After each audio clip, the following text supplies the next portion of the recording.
आज हमारे साथ मिस्टर सचिन कुमार हैं और सचिन कुमार जी रहते हैं गाजियाबाद में। और समस्या तो वही है कि पारिया लग गया कम उम्र में और उसकी वजह से काफ़ी सारे दांत खराब हो गए, गिर गए। कुछ जुगाड़ तुगाड़ करके भी दांत वान लगाए, लेकिन वो न तो स्माइल अच्छी हो रही थी, न खाना चबाना सही से हो रहा था और काफ़ी पारिया हो चुका था। और उम्र कम है। कितनी उम्र? 35 अभी इनकी एज है। तो ये था कि आए हमारे पास, तो हमने बोन स्कैन किया और करके सब ट्रीटमेंट प्लानिंग सब की बैठ के आधा घंटे में, और फिर आपको डिस्कस किया आपसे।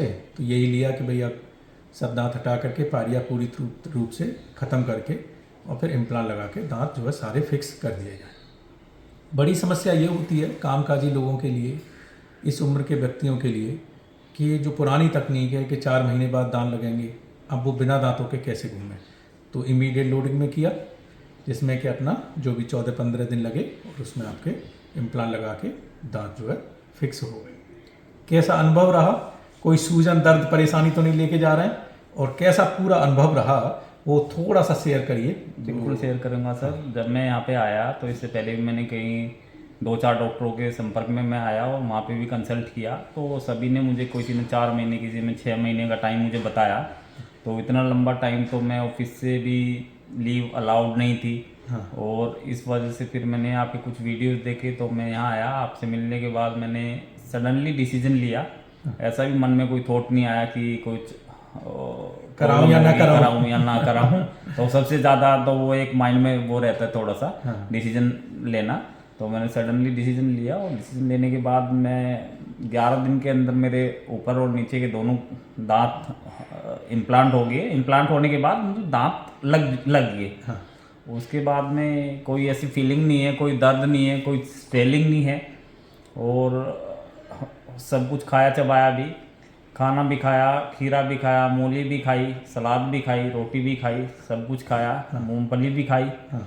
खाने चबाने में कोई दर्द नहीं है, बल्कि स्माइल में बहुत ज़्यादा डिफरेंस है पहले से और अभी में। जो अभी का स्माइल है और पहले के कंपैरिजन में, वो उसमें कॉन्फिडेंस भी ज़्यादा है और अच्छा भी है। पहले जो दांत थे ना, जबड़ा बाहर थोड़ा निकला हुआ था, तो उसमें जब हम पूरे दांत आपके चेंज करते हैं तो हमारे पास ये स्कोप रहता है कि हम जो है ना आपके दांतों को जैसे मन चाहें वैसा जो है सेट कर सकें, जिससे कि आपका पहले व्यक्ति की स्माइल कैसे रही है और अगर उसमें कुछ इम्प्रूवमेंट हो सकता है तो वो इम्प्रूवमेंट किया जा सकता है। अगर किसी के दांत बाहर हैं तो उनको अंदर किया जा सकता है, किसी के दांत टेढ़े मेढ़े हैं तो फिर सीधे करके लगाए जा सकते हैं। कुछ लोग कहते हैं कि डॉक्टर साहब भीतर दबे हुए बहुत दांत हैं, ऐसा लाइए जो थोड़ा बाहर हो जाए।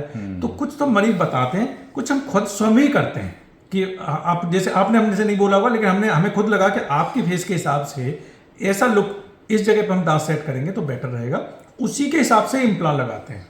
राइट। मैंने आपसे कुछ नहीं बोला, सब कुछ आपने अपने तरीके से किया और जो भी किया वो बेटर उसमें ही किया, बेटर ही है। अच्छा, खाना चबाने में कोई दर्द नहीं, कोई दिक्कत नहीं है। बहुत सारे लोग सोचते हैं जल्दी इम्प्लांट लगाएंगे, खाना खाएंगे तो चुभेंगे, परेशानी होगी, कैसे? नहीं सर, कोई भी पेन नहीं है, कोई दर्द नहीं है, कोई स्वेलिंग नहीं है। और ऐसा कुछ भी नहीं है कि जब इम्प्लांट हुआ उस टाइम पे कुछ दर्द हुआ हो, उस टाइम पे कुछ फील हुआ हो, या फिर उसके बाद में इम्प्लांट होने के बाद। कई बार सोचते हैं कि इम्प्लांट होने के बाद में दर्द होगा, सुन्न का असर उतरेगा। लोगों के दिमाग में ये रहता है कि डॉक्टर साहब उस समय तो आप सुन्न कर देंगे, सुन्न का असर उतरेगा। इतने लंबे लंबे आप इम्प्लांट लगाते हैं, इतनी हड्डी पारिया के हटाते हैं, तो बाद में तो फिर बहुत दर्द होना चाहिए। तो ऐसा नहीं होता है। खाने की जो दवाई है वही, कोई ऐसा भी नहीं कि रोज हम आपको कुछ इंजेक्शन लगा रहे हैं। हमने सिर्फ खाने की दवाई दी गई, मेडिसिन थी सुबह शाम की, वो भी 2 टाइम की दवाई थी। उसी में वो भी 7-8-10 दिन की दवाई थी, मेडिसिन थी, उससे ज़्यादा की नहीं थी। और वो भी मतलब जैसे जैसे दांतों का काम चलता गया, दवाई ली और हीलिंग हो गया पूरा। कोई अभी कोई प्रॉब्लम नहीं है। अब नए दांतों से चने खिलवाते हैं, चने खा के जो है थोड़ा दिखाइए। कहाँ गए भैया चने? आते तो लोग चने खाने की बड़ी इच्छा होती है लोगों की, कि सब चने खा पाएंगे। इससे हार्ड चीज बल्कि ऑलरेडी खा चुका हूँ मैं इससे। मैंने कल अमरूद खाया। अमरूद का बीज बहुत हार्ड होता है, चने से भी हार्ड होता है। क्योंकि चने तो मैं पहले भी खा लेता था, लेकिन अमरूद का बीज मेरे से चलता नहीं था पहले। अच्छा। कल मेरे को मतलब कल मैंने अमरूद खाया तो मुझे फील भी नहीं हुआ कि मैं अमरूद का बीज चबा भी रहा हूँ। कुछ मतलब फील होना चाहिए, कोई प्रेशर ही नहीं पड़ा दांतों पे, कोई प्रेशर नहीं हुआ। चलिए चने भी खाइए।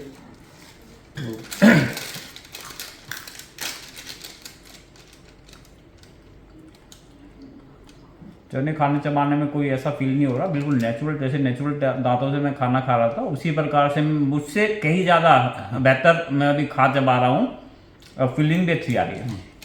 असल में नेचुरल की बात करें तो जो पारियाँ लगे हुए दांत हैं, अब ये होता है जैसे आपने हमारी राय मानी, कुछ लोग नहीं मानते, कुछ लोग ये होता है कि भाई या सही जगह नहीं पहुंच पाए तो उतना जानकारी नहीं होती, तो अक्सर वो कहते हैं कि अगर दांत हैं जरा सा भी उन्हें लग रहा है कि नेक नेक भी मजबूत है तो उसको खींचते रहते हैं। तो अक्सर क्या होता है, खासकर जो पीछे की दाढ़ें होती हैं, तो अगर पारिया आपका बहुत ज्यादा हो गया, मैं एक एग्जांपल ऐसे देता हूं कि अगर आपके अलमीरा है और उसमें दीमक लग गई तो आप तब तक नहीं वेट करिए कि जब तक वो अलमीरा आपके सिर पे ना गिर जाए। भाई अगर आपको दिख रहा है कि दीमक लग गई और अब ये रुकने वाली नहीं है, ये उस हद तक लग गई कि ये अलमीरा हम रिपेयर नहीं कर सकते, तो फिर वो सारे घर में फैलेगी, उससे अच्छा उस अलमीरा को निकाल के फेंक दी। ऐसे ही दांतों का होता है कि दांतों में अगर आपको लगता है कि पारिया उस हद तक जा चुका है कि वो हमारे दांतों की जड़ों के नीचे तक बिल्कुल आ गया है। अब कभी कभी क्या होता है कि किसी पीछे की जो दाढ़ होती है उनमें अलग अलग कई जड़ें होती हैं, तो दो तीन जड़ों पे होते हैं, तो एक जड़ जरा सी हड्डी में चिपकी हुई है, 2-3 जड़ों पे पारिया है बुरी तरह से और वो खत्म हो नहीं सकता, तो वो एक जड़ पे, तो उससे ऐसा लगता है कि दांत अभी हमारा मजबूत है, तो वो न करें। डॉक्टर को सबसे अच्छा जो तरीका होता है वो है सीटी स्कैन। भाई जो CBCT है उसमें सब क्लियर दिख जाता है और मोटा मोटा दिखता है, बिल्कुल एकदम मरीज को भी समझ में आ जाता है कि हाँ साहब ये ऐसी हड्डी एक नॉर्मल व्यक्ति की होती है, ऐसी जो है, तो वो डॉक्टर, मैं ही नहीं कोई भी दुनिया में डॉक्टर है, वो अपना कंपेरिजन करके दिखा देते हैं। एक बार समझ में आ जाए कि नहीं डॉक्टर साहब जो कह रहे हैं कि मेरा पारिया, और मैं खुद भी महसूस कर रहा हूँ कि पारिया दिन पर दिन बढ़ता जा रहा है, तो आप जितनी जल्दी दांत निकलवा देंगे तो आप हड्डी बचा लेंगे।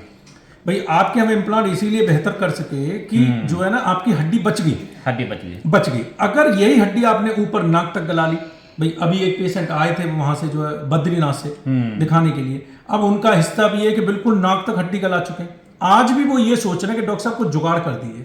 तो वो जो जुगाड़ें होती हैं वो आगे जाकर के बड़ी खतरनाक होती हैं। तो हमने उनसे कहा भाई घर जाइए, आराम से सोचिए, वैसे कराइए, मैं तो जो करूंगा मजबूत काम करूंगा, ऐसा काम नहीं आपका कर सकता कि जुगाड़ वाला काम, क्योंकि वो जो जुगाड़ है वो आगे बड़ी सरदर्दी हो जाती है। और जीवन देखिए वैसे तो पता नहीं भगवान के हाथ में है, लेकिन फिर भी लम्बा है, सोचना तो यही होता है। तो इतने लंबे जीवन फिर कैसे निकलेगा अगर आप सब चीज़ें खराब कर लेंगे, तो बेहतर है समय रहते करा लें कि जो है ना आपका जो है इम्प्लांट भी अच्छे से हो जाए। अल्टीमेटली इम्प्लांट भी तो हड्डी में ही लगाने, जब हड्डी नहीं छोड़ेंगे तो इम्प्लांट कहाँ में लगेंगे, तो वो समय रहते स्ट्रेंथ ही नहीं बचेगी। तो इसीलिए अगर आपको लगता है कि भाई दांत मेरे हिलने लग गए हैं, बहुत ज़्यादा स्थिति खराब है, मसूड़े बार बार फूल रहे हैं, तो बेहतर है निकलवा के इम्प्लांट करवा दीजिए, क्योंकि उन दांतों से आपके जो इम्प्लांट होंगे उनकी लाइफ बहुत ज़्यादा है। मैं तो ये बोलूँगा सर, अच्छे डॉक्टर से कंसल्ट करो, अपना डिसीजन लो और टाइमली अपना ट्रीटमेंट स्टार्ट कराओ, क्योंकि मैं खुद डिले कर चुका, डिले करने के बाद भी मेरे को ये सारा फुल माउथ इम्प्लांट कराना पड़ा, नहीं तो कुछ होके काम चल जाता।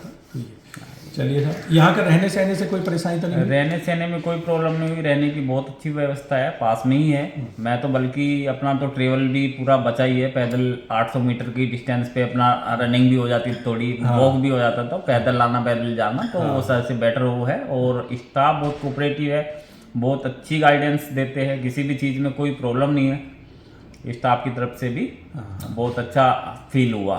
तो कोशिश यही करते हैं माहौल अच्छा रखें, ऐसा ना रखें कि बस आप एक पेशेंट हैं, हम आपके डॉक्टर हैं और बस उस तरीके से नहीं बिल्कुल, हम कोशिश यही करते हैं कि हंसी मजाक भी करते रहते हैं। 14-15 दिन 13-14 दिन हो गए मेरे को यहाँ, कभी ऐसा फील ही नहीं हुआ कि मैं डॉक्टर के पास जा रहा हूँ या क्लिनिक में जा रहा हूँ या कोई ट्रीटमेंट कराने जा रहा हूँ, जैसे घर पे जाते हैं किसी से मिलने जाते हैं, ऐसे ही बिल्कुल चल रहा है। और अधिकतर मरीज आपकी तरह ही होते हैं जो कि 10-10 15 दिन रुकते हैं, आपस में दोस्तियां हो जाती हैं, है ना। हमारे यहाँ छोटे प्रोसीजर वाले मरीज कम है कि आज आए भाग गए, फिर वो 1 महीने बाद आ रहे हैं, नहीं, हमारे पास ऐसे ही मरीज हैं जो सब होटलों में रुके हुए हैं और फिर दोस्तियां हो जाती हैं, भाई अपना आपस में शेयर भी करते रहते हैं और चीजें वक्त कटता रहता है। बिल्कुल टाइम ऐसा कुछ नहीं है, निकल जाता है, टाइम निकल जाता है, पता ही नहीं चला 13-14 दिन का कब निकल गया। चलिए आपका बहुत बहुत धन्यवाद, आपने मैं चुना, थैंक यू। ठीक है, क्योंकि सबसे ज़्यादा जो लोग क्वेश्चन करते हैं वो NCR में रहने वाले, मुंबई वाले, बेंगलोर वाले, वो कहते हैं आगरा क्यों आए वो तो मेट्रो सिटीज है तो उन्हें लगता है कि दिल्ली में बड़े डॉक्टर होंगे, वहाँ बड़े डॉक्टर होंगे, ऐसा नहीं है। अच्छा डॉक्टर कहीं भी हो सकता है, छोटे शहर में भी हो सकता है, ठीक है। तो ये है, झिझके नहीं कि मैं तो कहता हूँ नहीं, एक बार कंसल्ट जरूर कर ले, झिझकना डिसीजन लेना वो सब बाद की बातें है। तो एक बार आके मिल ले, कंसल्ट कर ले, उसके बाद में अपना जो भी फाइनल डिसीजन है वो उसके बाद में अपना ट्रीटमेंट स्टार्ट कराए। ये लगे ठीक लगे, छोटा बड़ा शहर में देखें, जो डॉक्टर आपको दिल में लगे कि ये है जो हमारा अच्छा काम कर सकता है। सबसे बड़ी चीज होती है सर सेटिस्फेक्शन। तो सेटिस्फेक्शन से बड़ा तो मतलब पैसे से कोई से सेटिस्फेक्शन किसी चीज से परचेज नहीं किया जा सकता। और जो सेटिस्फेक्शन यहाँ आके मुझे मिला है तो वो मैं तो मतलब अभी कई जगह इससे पहले भी मैंने ट्राई किया तो मुझे कहीं सेटिस्फेक्शन नहीं मिला, तो तभी मैंने ट्रीटमेंट भी स्टार्ट नहीं कराया। तो संतुष्टि सबसे बड़ी चीज है, उससे बड़ा कुछ नहीं है। उसमें डॉक्टर और पेशेंट की बॉन्डिंग अच्छी बनती है, काम का जो रिजल्ट है वो बेहतर निकल गया। ठीक है सर, बहुत बहुत धन्यवाद आपका। ठीक है, घर जाइए, खूब खाइए चबाइए। ठीक है, धन्यवाद सर, थैंक यू सर।